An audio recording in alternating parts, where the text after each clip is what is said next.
Tennis gear at my home was always a mess. The racket was leaning against a wall, the tennis balls were rolling around the room, and every time my son was going for his classes, he had to gather everything first.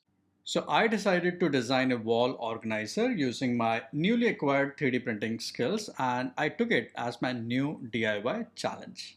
In this video, I'll show you how I designed this complete tennis storage system from scratch, the mistakes I made, and how the little improvements made the overall final solution look and function much better.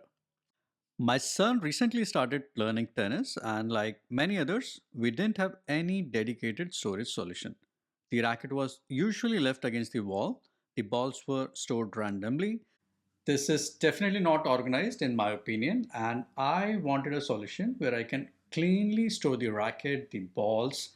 It's easy to access them, and at the same time, it should be easy enough to 3D print at home. I started with the racket holder first. The goal was simple: securely hold the racket while keeping the design minimal. I took the basic measurements of the racket. This is where I wanted the racket to hold. To design, I jumped to Tinkercad.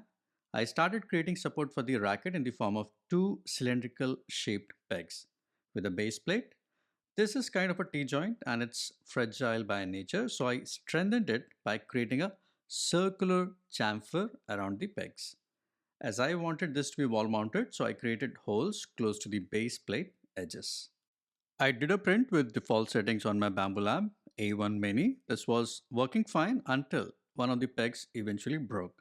When I looked at the print more closely, I realized the peg was mostly hollow inside. This taught me an important lesson. The functional prints require stronger print settings than the default ones. I increased the wall loop setting to 6, adjusted infill density to 80%, and switched the pattern to cubic. Also, I changed the filament. Earlier, I was using PLA, but then I moved to PETG. PLA is stiff and brittle, whereas PETG is comparatively flexible, which provides better impact resistance. This was an improved design. The pegs adjusted quite well when I tried to take in or out my racket from this wall mount. But then I observed a new problem. Once in a while, the racket is slipping out and falling down.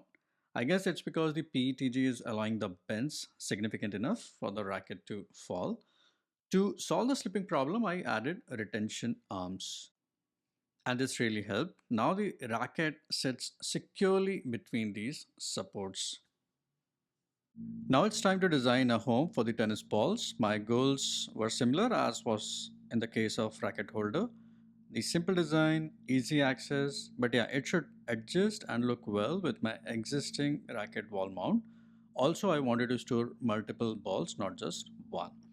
Again, I jumped to my Tinkercad to design this. I created a hollow cylinder with the help of revolving sketch tool in Tinkercad. I made a 45-degree cut in the middle so that the balls can be taken out easily. I put this holder on top of the base plate. Again, I created holes for mounting it on the wall, and here it is. I'm printing another copy of it so that I can put it on both sides of the racket holder. Each of these holders can store 3 tennis balls.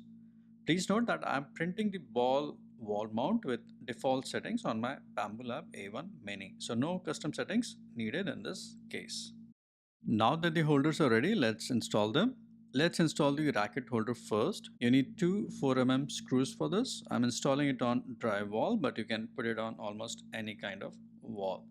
We need the same 4mm screws to install our ball holders as well.